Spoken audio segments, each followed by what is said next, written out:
Imagine uma pressão arterial de 120 por 80. Por décadas, esse foi o número que simbolizava a saúde cardiovascular perfeita.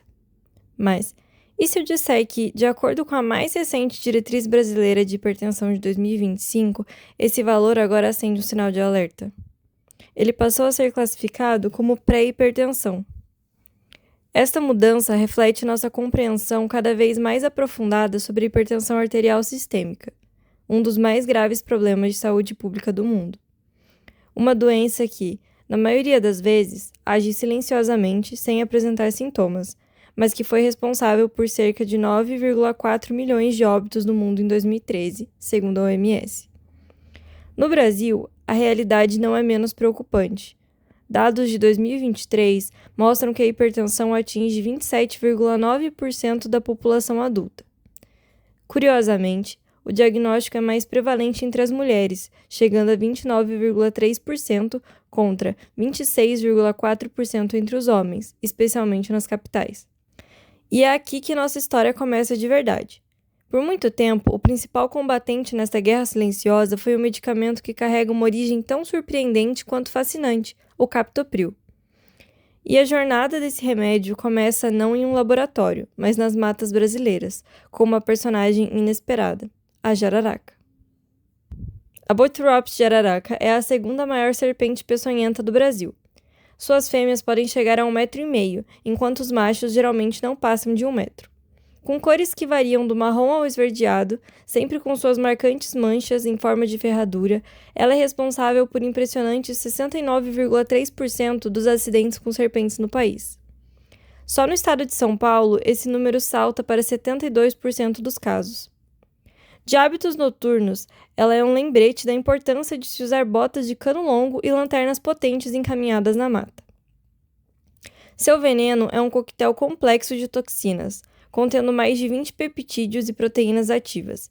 Enzimas como fosfolipases, metaloproteases e outras também trabalham em conjunto para causar efeitos hemorrágicos, coagulantes e a destruição de tecidos. Era nesse coquetel mortal que estava escondido um segredo que revolucionaria a medicina. Na década de 1960, o farmacologista brasileiro Sérgio Henrique Ferreira, da USP de Ribeirão Preto, fez uma descoberta brilhante. Ao estudar o veneno, ele isolou um conjunto de oligopeptídeos que tinham um efeito paradoxal. Em vez de piorar, eles potencializavam os efeitos de uma substância vasodilatadora do nosso próprio corpo, a bradicinina. Ele os batizou de fatores de potenciação da bradicinina, os BPFs. A genialidade dos BPFs era dupla. Primeiro, eles inibiam a ação da enzima conversora de angiotensina, a ECA. Segundo, ao fazer isso, eles impediam a quebra da bradicinina e, ao mesmo tempo, bloqueavam a produção da angiotensina 2, um potente vasoconstritor. Era um dos dois em um: preservar um vasodilatador natural e bloquear a fabricação de um vasoconstritor. O resultado era uma queda significativa da pressão arterial. A semente estava plantada. Um dos peptídeos mais potentes, o BPP9A, serviu de modelo. Em colaboração com o Prêmio Nobel John Vane, Ferreira sintetizou um peptídeo menor, o BPP5A, que se tornou a base para o desenvolvimento do princípio ativo. Os cientistas mantiveram a extremidade da prolina, crucial para sua ação, e adicionaram um elemento-chave, um grupo tiol. Esse grupo tiol atua como uma chave que se encaixa perfeitamente na fechadura do centro ativo da ECA, inibindo-a com uma afinidade extraordinária. Nascia assim o captopril, o primeiro inibidor competitivo da ECA, com eficácia clínica comprovada, um marco na história da farmacologia. Mas a ação do captopril é mais sofisticada do que parece. Além do seu efeito principal, ele ativa um eixo protetor em nosso corpo. Ao inibir a ECA, ele aumenta os níveis de um outro peptídeo, a angiotensina 1,7. Essa angiotensina do bem liga seu receptor, mas produzindo efeitos vasodilatadores, anti-inflamatórios, antifibróticos e de proteção renal. É como se o remédio não apenas desligasse um problema, mas também ligasse mecanismos de defesa do organismo. Estudos comprovam que o aumento da angiotensina 1,7 está associado à melhora da função dos vasos sanguíneos, à regressão da hipertrofia cardíaca e à proteção renal. Além disso, graças ao seu grupo tiol, o captopril também age como um antioxidante, sequestrando radicais livres e ajudando a prevenir o acúmulo de fibras no coração. Por décadas, o captopril reinou como um padrão ouro. No entanto, a partir por volta de 2003, sua prescrição começou a entrar em declínio. O motivo? Uma combinação de fatores. O primeiro e mais impactante foi o seu perfil de efeitos colaterais. A famosa tosse seca persistente se tornou uma queixa comum.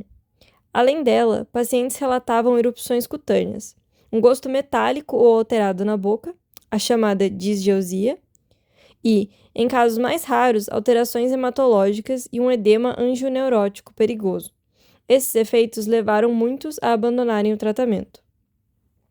O segundo fator foi o seu enorme potencial de interações medicamentosas.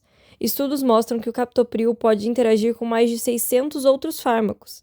Essas interações podem desde anular o seu efeito potensor até aumentar drasticamente o risco de efeitos adversos, como a hipercalemia. E, finalmente, surgiram concorrentes mais modernos e toleráveis. Os bloqueadores do receptor da angiotensina 2, os BRAs, como a losartana, mostraram-se tão eficazes quanto o captopril na redução de eventos cardiovasculares, com uma grande vantagem: um perfil de efeitos colaterais muito mais amigável. A grande vitória dos BRAs foi a ausência da tosse seca, um efeito que incomodava profundamente a qualidade de vida dos pacientes. Estudos como o ELITE, de 1997, demonstraram que a losartana oferecia vantagens em segurança e eficácia no tratamento da insuficiência cardíaca, quando comparada ao seu antecessor. A história do captopril é, portanto, uma narrativa completa de inovação. É a história de como um veneno mortal, estudado pela ciência brasileira de ponta, se transformou em uma ferramenta salvadora de vidas. Ele foi um herói de sua era, um divisor de águas que nos ensinou a modular o sistema renina-angiotensina. Seu legado não é de fracasso, mas de evolução. Ele pavimentou o caminho para tratamentos mais seguros e específicos, mostrando que a medicina é um campo dinâmico, em constante refinamento. A jornada do captopril, da jararaca aos comprimidos e depois a sua substituição por terapias mais modernas, é um testemunho do poder da curiosidade científica e do ciclo virtuoso de pesquisa e desenvolvimento que, no final, sempre beneficia a vida humana. Obrigado por acompanhar essa jornada.